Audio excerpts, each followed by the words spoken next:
بسم الله الرحمن الرحيم والتين والزيتون وطور سينين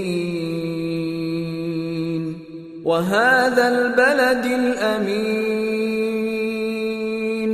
لقد خلقنا الإنسان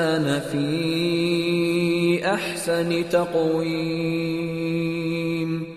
ثم رددناه أسفل سافلين